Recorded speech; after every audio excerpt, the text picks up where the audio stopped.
to another episode of Gov Tech Today. I'm Russell Lowery. And I'm Jen Saha. And together we try and bridge the gap between .com and .gov. This is going to be something that's common on both the .com and the .gov side, but leadership comes out and they survey their employees about for their input and suggestions. There's a suggestion box in the lunchroom, and the state sort of engaged in a similar process. What was that process? So it was called Engage California. And if listeners are really interested, we had Director Jeffrey Marino from the Office of Data and Innovation on, and he talked about this effort. So it was basically like a virtual suggestion box open to every state employee. We want your opinions on how to make things better, how to function more efficiently, how to improve your jobs as employees, and ultimately service delivery to the citizens of the state. That seems like an amazing question to ask, and I look forward to this conversation where we dig into some of what those responses were. One that I was really excited about were the number of people who suggested digitization of paper processes and forms. So yeah, they had over 1,400 employee comments, and it's actually still open. You can This is like a continuous, ongoing thing, but they were required to produce a report based on the comments and share those comments back with everybody. And you're right, like the number one issue that people wrote in with 230 recommendations around paper processes, forms, manual processes, digitize this stuff. Please help us. And I mean, this was a problem when I was in government, and it appears it's still a problem.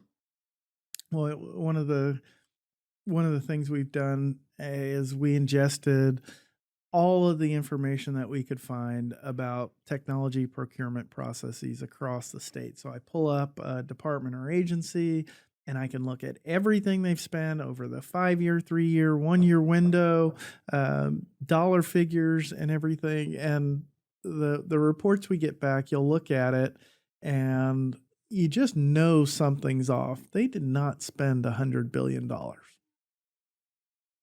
But there it is.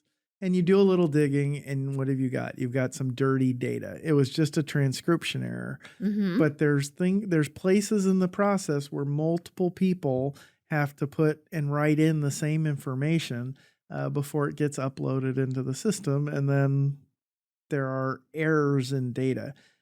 Theoretically, if we did away with that, we would have better data, which would give us better information about what it is we're actually doing in state government. Yep. Well, and the whole process is improved, right? It makes everyone's lives easier. So we want to eliminate printing, scanning, rekeying data, replace paper, replace with PDFs, make them, online forms instead of PDFs. Eliminate rekeying data multiple times. These are just some of the highlights from this section. Yeah, you have to have a wet signature, and it's 2026. Why are we doing wet signatures? Yep.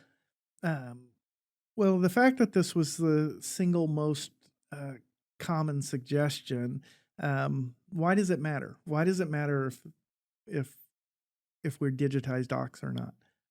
Well, I mean, the bottom line, like what could be improved if you did make some of these changes, is faster service delivery, reducing errors, eliminating redundant work.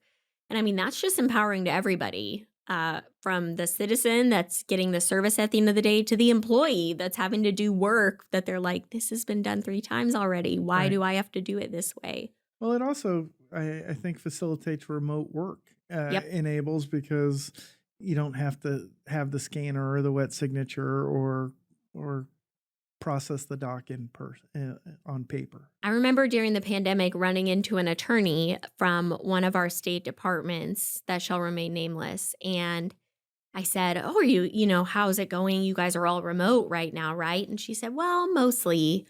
I have to go in 1 day a week and pick up all my contracts and take them home. And then I review them for the other 4 days of the week. And then I bring them back and get new contracts. And I'm like, hold on, wait a minute. Like, this sounds insane. And also, like, you're carrying contracts, Right. sensitive state data home in your car. And there's been all kinds of incidents around that stuff. But I mean, it's simple things like that, 285 comments out of the 1,400 were like, this doesn't make sense. Like, let's fix this. All right. That's amazing.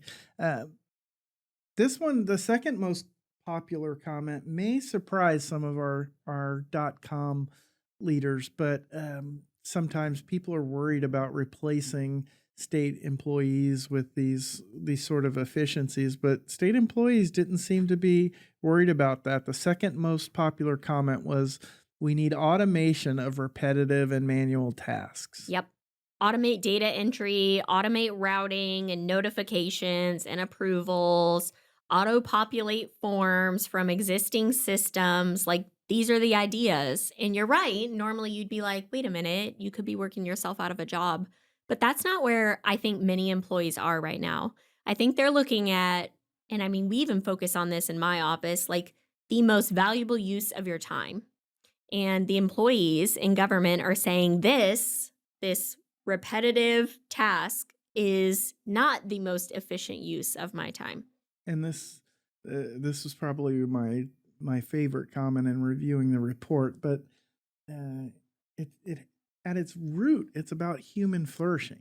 Mhm. Like, when you free them up from remote brain dead tasks, they're freed up to work on higher value work. And that's what they want. The state employees are telling you they want to put their best selves forward into the best possible work, and automation can help them do that. That's an enlightened approach to the subject. Well, I think really closely following that was modernizing and replacing outdated legacy systems. So And what is it that employees are asking for in those that? kind of go hand in hand, right? Like, we have a bunch of government technology systems around that are, from the 1990s, early 2000s, and we need to quit building workarounds and breaking the platforms that support these systems and modernize these, make them web-based, make them way more user-friendly for today's technologies and today's mindsets.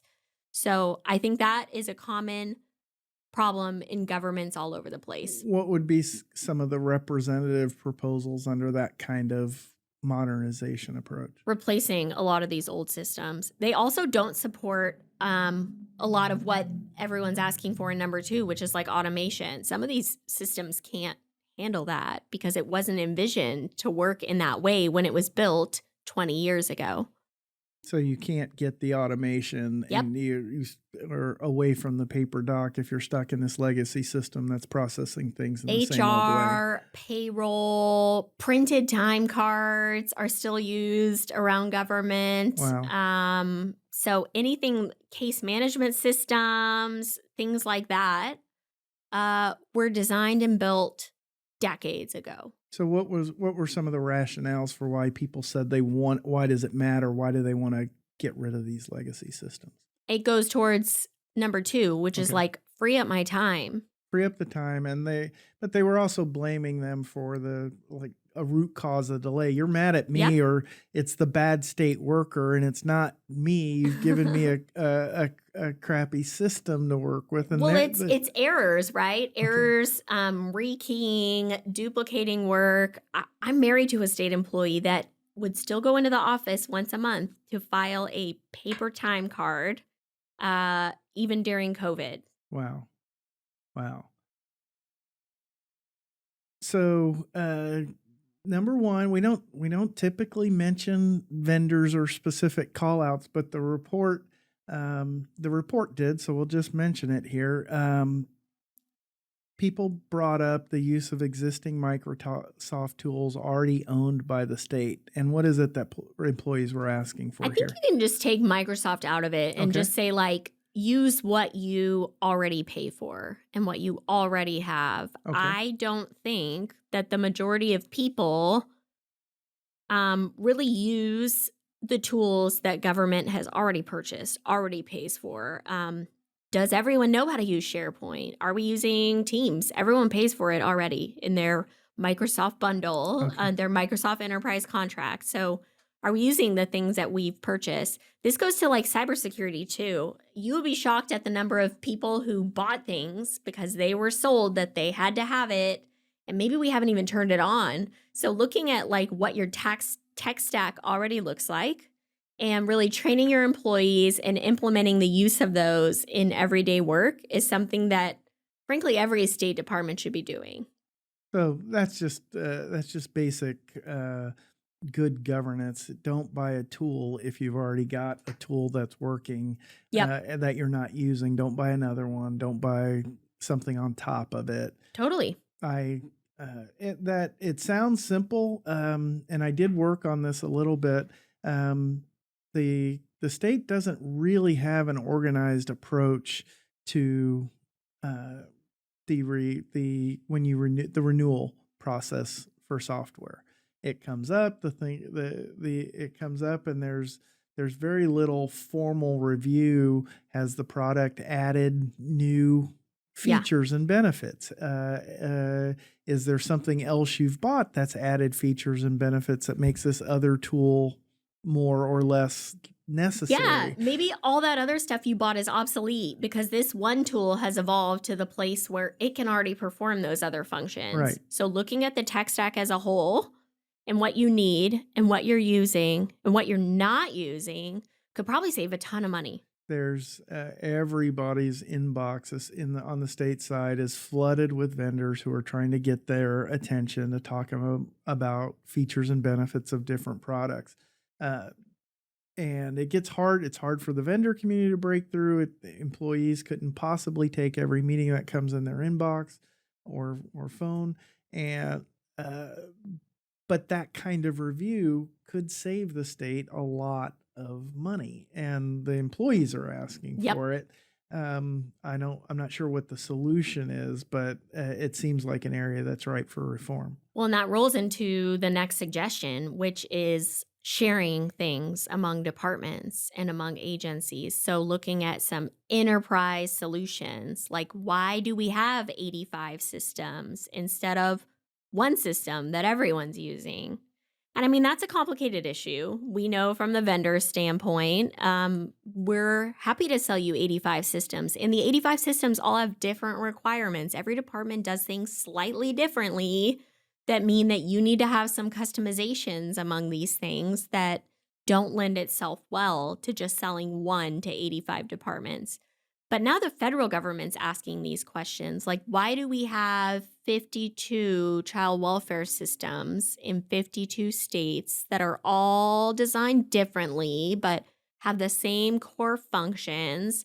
Why don't we have one? Why don't states share these systems within regions at least? So I think there are a lot of opportunities when you look at centralizing platforms and sharing systems across departments that could save the state a ton of money.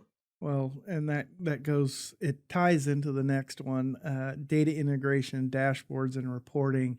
Uh, I think people would be shocked at the level of, at the end of the day, government runs on spreadsheets. Yep. Like Word documents are important too. I Yep. mean, but there's so many spreadsheets, and what information's in there, and what's the latest version, and the multiplicity, and people cut what I use this piece for that and the other one for that. What were employees asking for on this data integration? Well, it's again talking across these silos that exist in government, like reusing data that's already collected somewhere else. And it sounds super easy, but when you're looking at state departments who are sometimes, multiple departments within one department, let alone across departments or agencies for that matter, it does tend to get a little messy when you talk about data sharing and how that all works. But I mean, even from a citizen standpoint, wouldn't it be great if I didn't have to fill out 20 forms for 20 different departments when it comes to something as simple as like my medical care or my identity or social services or benefits I'm entitled to? I mean, we give our information to multiple departments across government in multiple different ways. Like, what if we just had one form and that information went to everyone that Yes. needed that information? I think if I were a new CTO in a department or agency, investing in the cleanest possible version of the data, where are you storing it? How are you securing it? And cleaning up and getting rid of old data in compliance with all the statutory requirements for keeping and doing that. That is one area I would focus on, and it's not as sexy as sort of the AI conversation, but at the when people want to talk about LLMs, but at the root of it, good clean data is never out of style. Yep. And I mean, sharing that data Well, and having our systems no one enabled to wants be to able to share do it. that. No one wants to share if they don't know what it is. They can't find it. They can't use it. They don't trust it. Yep. You need a system to find, use, and trust your data. And there are tools out there to do that, but it doesn't garner the headlines that were embodied in the next most popular recommendation, which was AI and advanced analytics. What are employees asking on the AI front? Let's use it. That's like the number one thing, right? I think everyone is on board. We use AI in our private lives all the time. So let's use it in government. Of course, being respectful to the ways that it's used and the risks that it can bring about. But yes, using AI for some of these duplicative processes, some of these, low-hanging fruit, manual processes, I think employees are hungry for it. They want to be able to do this. Uh, and the final recommendation, then we'll talk about some of the cross-cutting issues, but the state employees want the public to have digital access to their services. You shouldn't have to show up in person if it's not required or necessary. And it seemed to me from the report they're not doing it sort of in a self-serving, I don't want to come into the office kind of way. They're saying the public wants to engage in this way, so we ought to be providing digital access to their government. Yep. Online interfaces for benefits, for licensing. The DMV is a great example of this. Like their whole premise in their modernization was to get people out of the DMV. And I mean, great job. Like I haven't been to a DMV in years and I'm still legally driving on the road Right. and meeting all of the needs that the DMV has for me as a citizen. So I think more of that was something that everyone favors from employees to citizens. In your own analysis the of the report that you did for you and your clients, you identified some cross-cutting insights that would be important for leadership. What were some of those kind of overarching themes that came through in these responses? I think everyone looks at technology as an enabler of modernizing our working systems, and that will lead to stability in your workforce. Like, I'm going to stay longer at a job if I have the tools I need to make that job suck less. Like, make work suck less, and we will stay. And technology is an enabler that allows them to do that. That's I mean that's leadership 101, and maybe we can conclude with sort of the big insight or potential. What happens? We've gotten all these insights. We've summarized the report. Leadership has seen it. They've put out the report for the public to review. State employees have done it. What has to happen next? So, there are lots of ideas to make work suck less. But keyword in that sentence is make.